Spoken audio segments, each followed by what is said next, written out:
Berkshire Hathaway Home Services leadership team for our leadership video of the week. All right, today's leadership video I've entitled Retention, and in parentheses, revenue versus an expense mindset.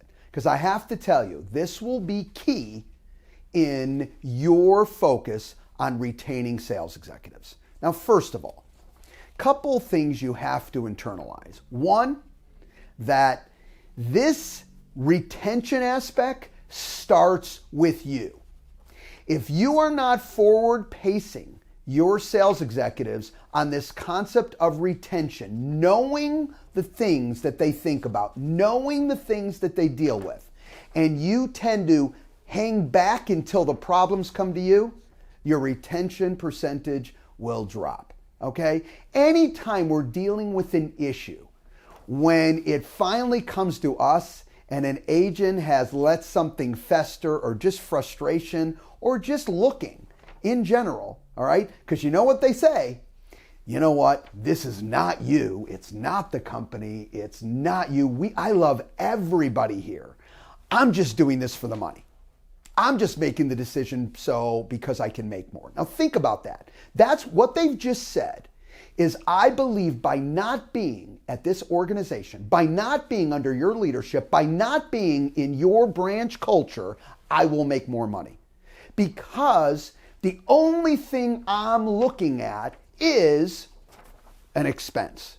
That's all I'm looking at. In fact, what most agents believe is if I am at ABC Company, if I'm at Berkshire Hathaway, if I'm at EFG Company, no matter which company, my income I bring in will be identical no matter where I'm at.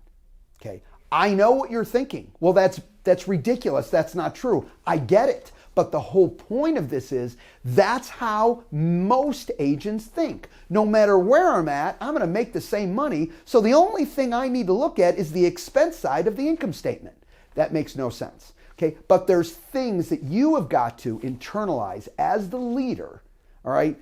Before you run into these issues. All right, so a couple things. It is never split. It is never split. It is always money. Every time you focus on splits or percentages, you're blowing it. You're blowing it. Those will not give you the proper context around the conversation. So what is the answer? You turn any difference, whatever the conversation is about, into real dollars. So if someone says, well, I can go over there and I'm getting an extra 10% and that's important to me, figure out what that 10% is. So let's use simple numbers. We're talking about $100,000. Of course, they feel business for right now is not going to change. That's 10 grand out of their pocket, all right?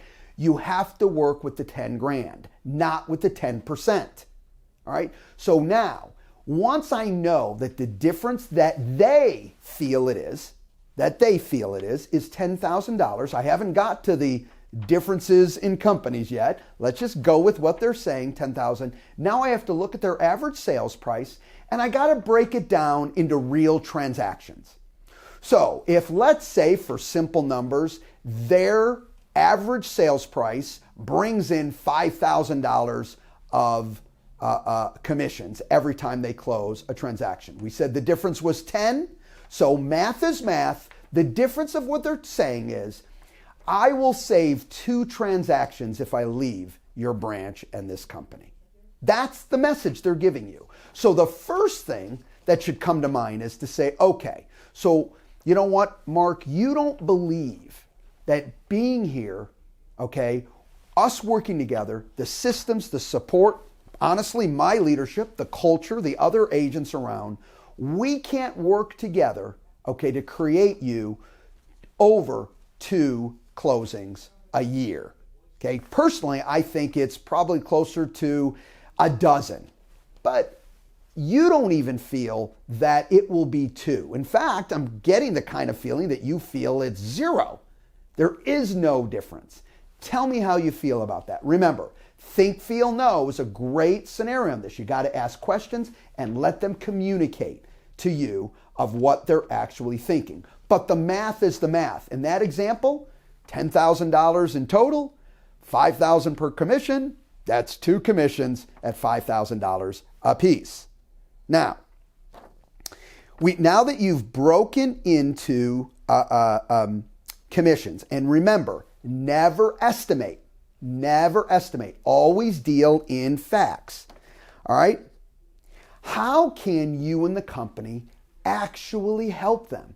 All right? And this is not a sale ploy. I want you to really start thinking about, and you should be thinking about before they ever bring to you, is what are we doing to help Mark grow his business? How are we helping him go to the next level? And the better job you can do at measuring those differences will minimize and negate these types of conversations that you're having to have. Because I promise you this, they're being honest about one thing.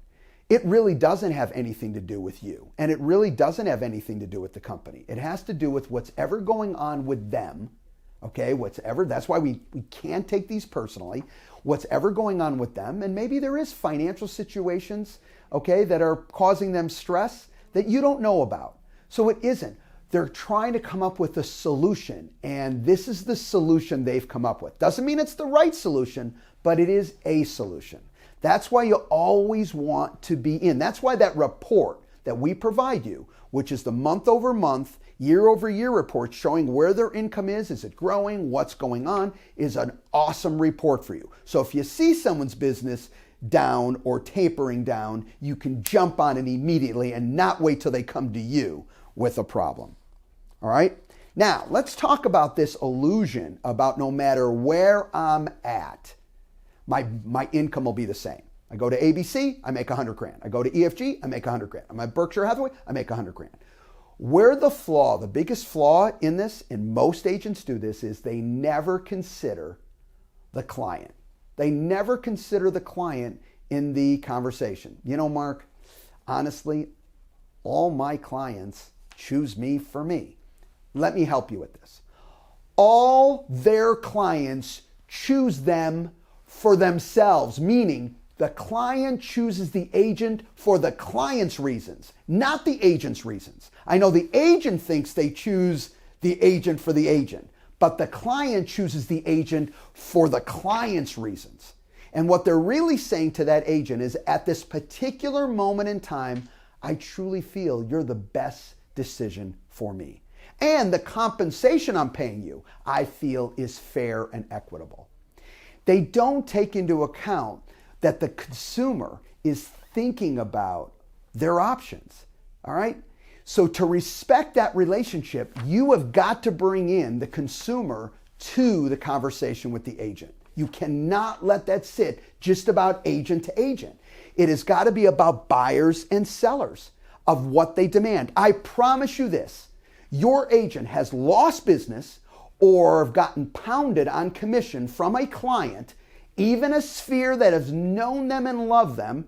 It's happened to you if you've done business, and all the client's saying to you is, hey, Mark, I do like you, I do respect you, but I like me and respect me and love me more than I love you. And guess what? That makes sense. The client loves themselves more than they love the agent. So if the agent's honest, there's business at risk, which will ultimately cost them money in the long run. Last but not least on today is, I want you to know that any move, all right, can cost a minimum of 3 to 5 transactions a year. And I'll tell you, when you leave the company that's providing the consumer the support and needs, I promise you, okay, it may not cost, when they go, I'm not going to lose all my business. I'm not talking about you losing all your business. But let me ask you this, out of your 40 transactions, if you don't think it can cost you 3 to 4 transactions, okay, either in lost income because they push down your commissions, because guess what? Yeah, they're willing to go with you for a lesser cost because they don't get the quality company and the quality brand with it. But it's okay, because I'm going to save 1.5% off of you.